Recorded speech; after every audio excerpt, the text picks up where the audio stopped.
Welcome to Crypto Maniac. You guys want to hear something really ridiculous? So I just finished recording this episode for today where I'm trying to high-five the internet and high-five Bitcoin for not overreacting over the China potentiality for actually banning Bitcoin exchanges.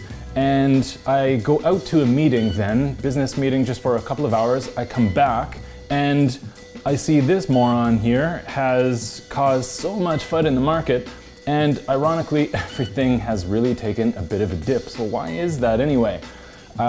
Disproportionate news naturally, or disproportionate reaction to the news in any event, where this dude, CEO of JP Morgan, Jamie Dimon, says that Bitcoin is a fraud that will eventually blow up. It's all over the internet right now, syndicated through CNBC,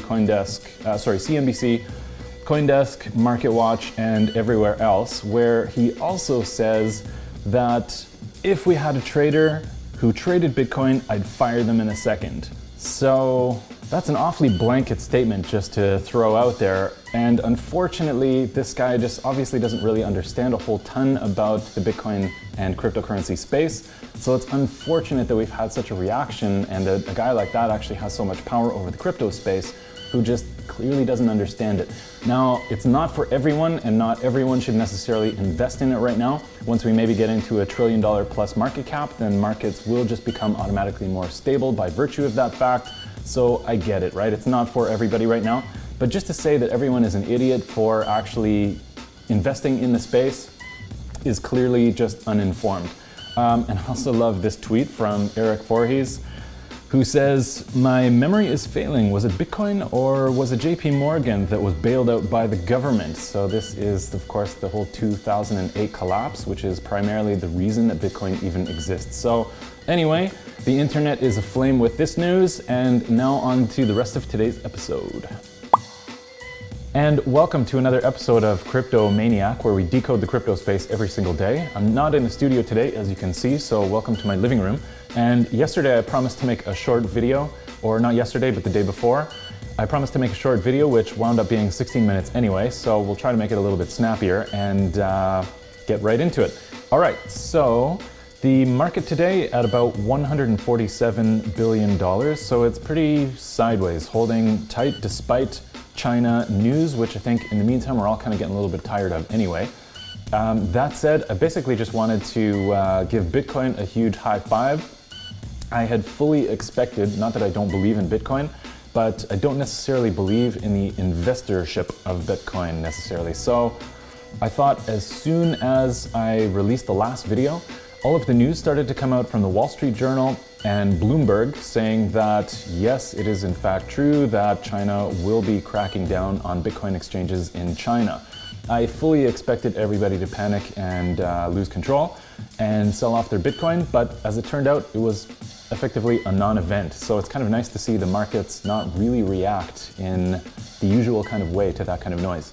It could have a little bit of impact, obviously, as we talked about before, and I think last episode is still a really relevant example of putting everything into perspective. And again, looking back from some future point, it really will, I think, add up to a non-event. That said, it would be nice to have China along for the ride, but if it's not to be, then it's not to be. So just on that note here, I found this article from Mashable, but obviously it's everywhere. The news is just getting syndicated all over the place as far as this FUD is concerned coming out of China. But Mashable released this article just a few minutes ago here. So China may ban Bitcoin trading, but the market doesn't seem to care. So interestingly, a couple minutes later, this is the same article and the title is changed. So it's now China may ban Bitcoin exchanges, reports say. So the feeling there is a little bit different. Nevertheless, the sentiment is still good. So going down to this area down here. So banning all crypto trading exchanges is far more serious than the ICO ban. However, people don't really seem to have been overly bothered by that. So in other words, Bitcoin should be plummeting, but instead it's actually starting to go up. So interesting news in response to everything that's going on right now. Next up, I found this article talking about a Bitcoin bubble. That is nothing new, of course. We've heard a lot about that and Tulip Mania, and I don't think that's going to go away anytime soon just because it's been with us for so long.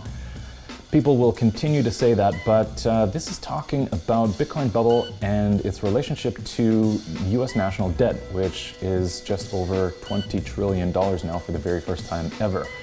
So I kind of struggled to see a little bit of the relationship between how that national debt of $20 trillion is really related to or contributing to a Bitcoin bubble. So it seems to be kind of the opposite, where a lot of people have talked before where fiat currencies or the regular real-world economy might be struggling a little bit, that it's actually kind of a step forward for Bitcoin and the crypto community, because Bitcoin and crypto tends to act within this little sphere of its own, seemingly separated from the real world, quote unquote. So this is largely seen as more of a hedge against everything else that's going on in the quote-unquote real world. So for what it's worth, I guess we'll just always have to deal with these Bitcoin bubble articles, which just aren't going away anywhere. So we could have that debate another time, but that's been debated so often out there that I don't think we need to go through that again. And moving on to North Korea, just to touch on it super briefly, which has also been a little piece of syndicated news right now. It looks like North Korea is actually stacking Bitcoin as a hedge against some UN sanctions that it's getting slapped with.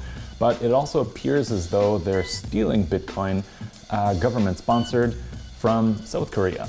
So interesting, and speaks to the power of Bitcoin, really, for better or for worse. I'm not sure that that's really going to have a positive impact for the reputation of Bitcoin, but that is just what it is. So moving on to CoinDesk and another price prediction right now, which talks about Ethereum and Bitcoin as a trading pair and how it could potentially be quite weak for the month of September.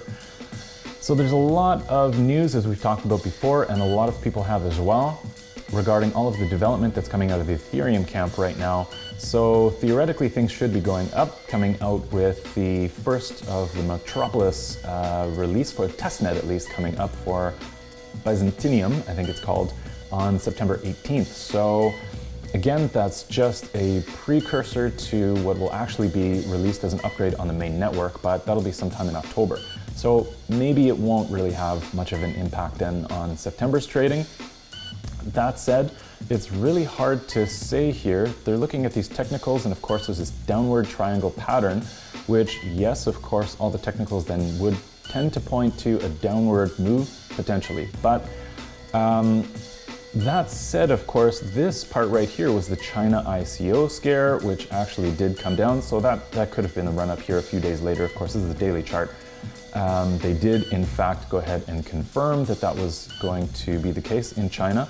And then maybe it was around here somewhere, the non-event I was talking about, where the next step out of China was to ban crypto Bitcoin exchanges locally in China. So, I mean, all of that has a play more than the technicals do here, because before China came and had a big P on our parade, Bitcoin was headed upward and had topped out at close to $5,000 in this region. So that obviously has a huge effect. And as far as technicals go, of course, they are very important, and there's a lot that we can learn from patterns and things like that.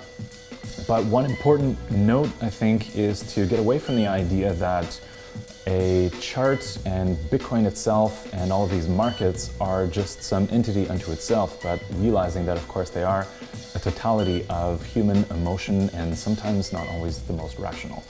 So this could be, of course, absolutely valid and completely true, but the only prediction that I really stand by, which is 100% true, is that Bitcoin will go up, and then it will go down, and then it'll go back up again, and on and on and on. And sometimes it'll be a little bit sideways. But aside from that, as far as Ethereum goes, or any of the cryptocurrencies, that's the way it's always going to happen. So the overall trend, of course, certainly for Bitcoin and Ethereum has always been up. So as long as there is a lot of development, as far as these little things that happen, and I say little in quotation marks, as far as China getting involved in the crypto markets itself and trying to put a stop to crypto trading among its people at the very least, the overall tendency is upward, and there's just so much development that it's really hard to stop. And a lot of people are talking about, you know, that Pandora's box and trying to put everything in once you've opened it up. And it's just not happening. To me, it's kind of like those cartoons where you see there's a dam that's about to break and people start to, those characters start to put their finger in all these little holes. And that's kind of where we're at, I think, right now. That'll just never work. And moving on to our very last story, I was thinking about actually talking a little bit about this yesterday, but otherwise there wasn't a whole lot aside from China FUD, so I decided to kind of skip it. But just briefly, again, interesting, on the heels of all that FUD that's coming out, in Finland, they are definitely warm on the idea of Bitcoin and blockchain technology. So in Finland right here, researchers at the central bank, no less, have dubbed Bitcoin as, and that whole economic system, as revolutionary. So the idea was they're calling it a monopoly down here, which is generally obviously a bit of a negative connotation, but they go on to say that it's not managed by a person or an organization, but rather that it's protocol managed. So there's really no need to even regulate it, and that it's perhaps even unregulatable. So I think that, in addition to what we saw coming out of Switzerland, which I talked about I think last time, regarding Switzerland in Chiasso being able to pay at least part of your taxes in Bitcoin, and them trying to also establish themselves as a fintech hub in blockchain technology.